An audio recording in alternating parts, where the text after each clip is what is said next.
Hello everyone, I'm Pearl Prasad and welcome to Hey Baba. Today I have with me the representatives of the third gender community, which is Vidya Kamble and Anchal Verma. We are here to discuss with them their take on the upcoming elections. विद्या जी, आने वाली सरकार से आपकी क्या अपेक्षाएं हैं?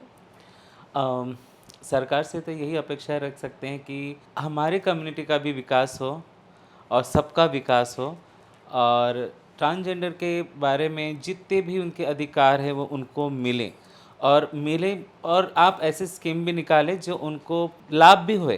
कारण सिर्फ इलेक्शन के समय सिर्फ सरकार आते हैं वोटिंग कीजिए ऐसे करते हैं, पर बाकी दिन में कुछ भी नहीं होता है।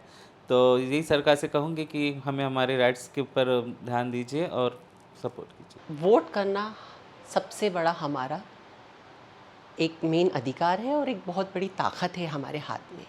सही नेता चुन के लाना जो नागपुर की जनता के साथ साथ हमारी कम्युनिटी को भी सपोर्ट करे, उनकी प्रॉब्लम समझे और जो सारे लोगों को फैसिलिटीज़ मिल रही है वो ट्रांसजेंडर को भी फैसिलिटीज़ दी जाए। चाहे आप नौकरी में बोलो, चाहे स्वास्थ्य में बोलो, चाहे एजुकेशन में बोलो, तो ऐसा नेता चुन के आना चाहिए जो इक्वलिटी समानता की बातें करता हो, ना कि कोई भेदभाव करे। विद्या जी, आपने राइट्स की बातें करी हैं। आपके कम्युनिटी में राइट्स की जो आइडेंटिटी है, बहुत समय से ये एक आपत्ति रही है आप लोगों के लिए कि आपको राइट्स नहीं मिले हैं और मिले भी हैं, जैसे वोटिंग राइट्स, वो बहुत तकलीफ़ों के बाद मिले हैं। तो ऐसी कौन सी राइट्स के बारे में आप बात कर रहे हैं? आप हमारी जनता को बताइए कि ऐसे क्या राइट्स हैं जो आप अपेक्षा रखते हैं ये सरकार आपको देगी?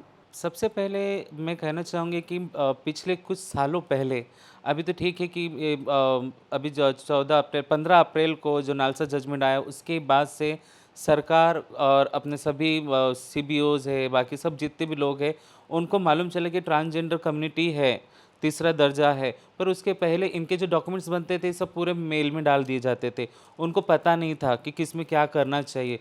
थोड़ा-थोड़ा अवेयरनेस आ रहे हैं, पर राइट्स की मैं ये बात करना चाहूँगी कि उनको डायरेक्टली नालसा जजमेंट ने ये कहा है कि आपके सामाजिक, अर्थशास्त्र, शैक्षणिक, राजनीतिक हर डिपार्टमेंट में एक ट्रांसजेंडर को रखना ज़रूरी है। जैसे उनके जो प्रॉब्लम्स है, जो उनके इश्यूज़ है, जो उनके राइट्स है, वो अपना शेयर कर सकते हैं।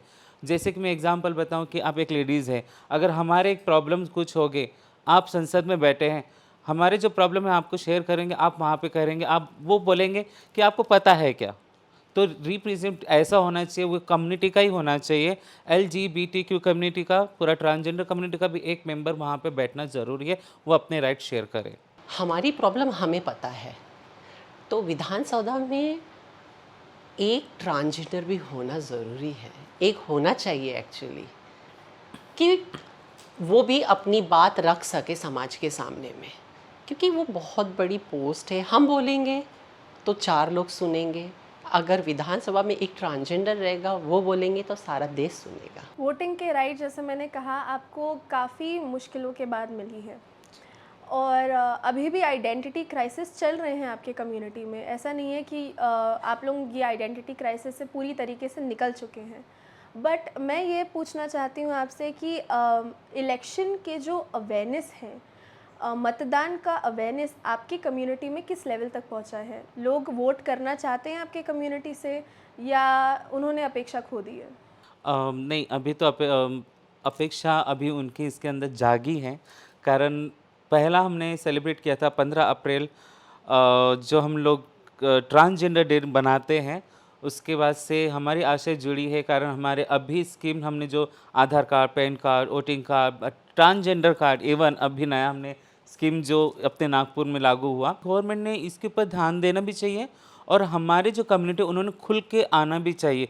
कारण हमारा जो वोटिंग है ये हमारा जनगणना होती है, उसके हिसाब से ही हमारे जो राइट्स हमको मिलेंगे, हमारी तादाद कितने लोगों को दिखना चाहिए, तो सरकार को मालूम होना चाहिए कि हमारी कम्युनिटी इतने सारे लोग हैं, तभी तो हमारे अपने राइट्स मिलेंगे और हमें हमारे प्रॉफिट्स मिलेंगे। तो हमारे कम्युनिटी से भी मैं कहना चाहूँगी कि वो खुल के आएँ। वोटिंग लिस्ट में इतना 232 से 222 है, सिर्फ ट्रांसजेंडर और है कितने सारे नागपुर शहर में, किन्हों के फेक आईडी या किसी का कुछ बना नहीं है, किसी की स्पेलिंग मिस्टेक है। अभी कई दिनों से हमने कैंप के लिए क्या पर्सनल में भी हम लोग कलेक्टर ऑफिस जाते हैं या चुनाव आयोग के विभाग में जाते हैं, वहाँ पे अभी तक हमारे वोटिंग कार्ड नहीं आए हैं। अब बताइए, इलेक्शन पास में है, वोटिंग कार्ड आए नहीं है, तो ये किसकी जिम्मेदारी है? ये कहीं ना कहीं हमारे डिपार्टमेंट के लोग थोड़ा लेज़ी काम कर रहे हैं, कहीं स्पेलिंग मिस्टेक कर देते हैं, कहीं कुछ कर देते हैं, फिर उसको रिव्यू करो। ये बताइए कि आप हमें नहीं पता होता, हमारे कम्युनिटी में बहुत सारे नहीं कहते हैं कि 5 उंगली एक जैसे होते हैं, हर कोई किन्नर पढ़ा लिखा होगा, उसको नहीं समझता है कुछ डिपार्टमेंट का। तो सर आप हमें बताइए तो सही, आज सही ट्रीट तो कीजिए। मैं ये कहना चाहूँगी हमारे कम्युनिटी ने भी खुल के आना चाहिए, और लोगों ने अच्छा अपने सेक्टर के जो लोग हैं, गवर्नमेंट सेक्टर के लोग हैं, उन्होंने नहीं समझता तो उनको बताना चाहिए। जैसे कि आप पहले 2019 का जो बिल पास हुआ है, ट्रांसजेंडर बिल पास हुआ है, तो उसमें काफ़ी सारे अधिकार है ट्रांसजेंडर्स को लेके। तो उसमें एक वोटिंग का भी अधिकार है उन्हें मेन।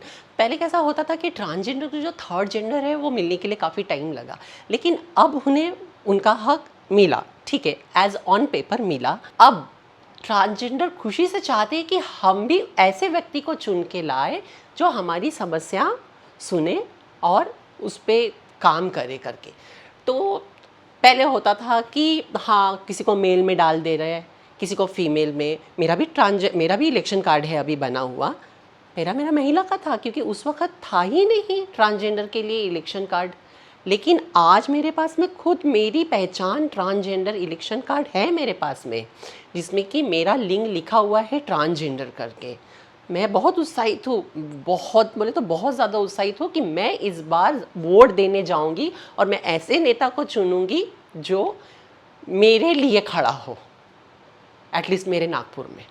आपका उत्साह देख के मतलब कोशिश तो यही है कि ज़्यादा से ज़्यादा लोग वोट करें। अभी भाजपा के कैंडिडेट जो है गडकरी जी और कांग्रेस के कैंडिडेट विकास ठाकरे जी, ये अभी प्रचार कर रहे हैं, और सारे नागपुर के कॉन्स्टिट्यूएंसीज़ भी जो हैं ये विज़िट कर रहे हैं। ये आपकी कम्युनिटी के पास आके इन्होंने बात करी है, इन्होंने प्रॉमिसेस करे हैं, क्या क्या कहना है आपका इस पे?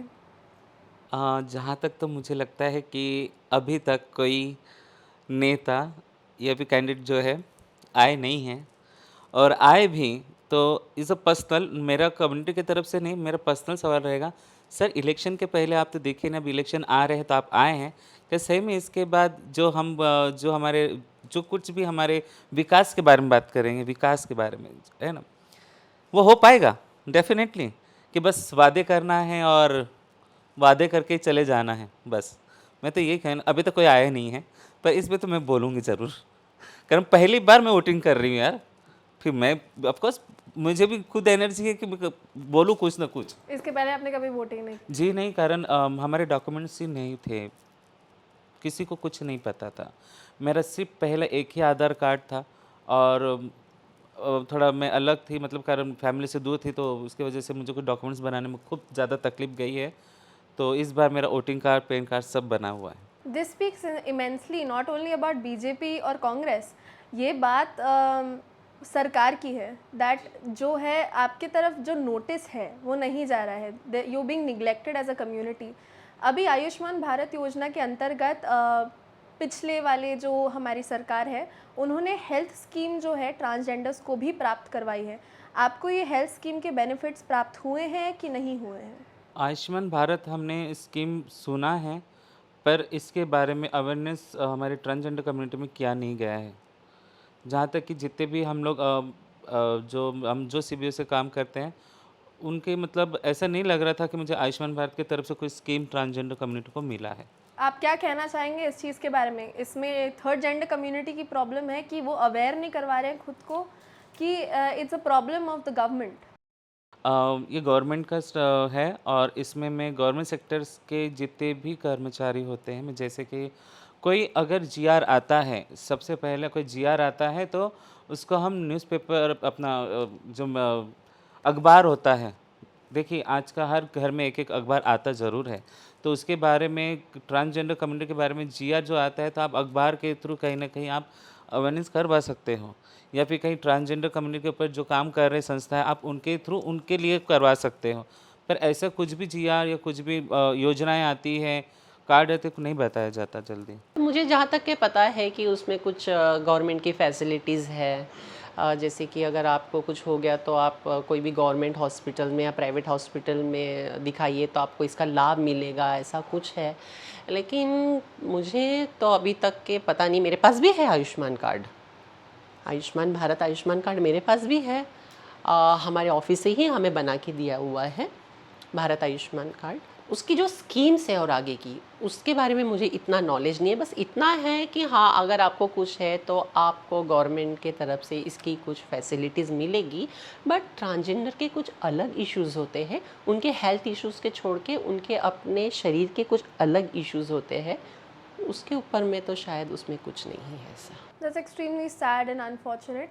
जाते जाते आप हमारे दर्शकों के लिए एक मैसेज छोड़ जाएं वोटिंग के बारे में, वोटिंग की अवेयरनेस के बारे में प्लीज़। सभी नागपुर की जनता से कहना चाहूँगी कि इस बार वोटिंग ज़रूर करें और सही वोटिंग करें, सही उम्मीदवार को चुन के लाएं, जिससे हमारे नागपुर का, हमारे समाज का, हमारे अपनी कम्युनिटी का विकास हो सके। हाँ जी, मैं आंचल वर्मा। मैं अपने पूरे नागपुर भाइयों बहनों से और पूरे नागपुर वासियों से ये अपील करती हूँ कि इस बार वोट ज़रूर करें, सही नेता चुन के लाए ताकि वो विकास कर सके, आपका भी और साथ में हमारा भी। Thank you so much for connecting with us. Please stay connected with Hey Baba for more updates. Thank you. Thank you so much for connecting with us, Vidya ji और Anchal ji. Please stay connected with Hey Baba for more updates. Thank you. Thank you, धन्यवाद। Hey Bawa, like, share and follow for more updates.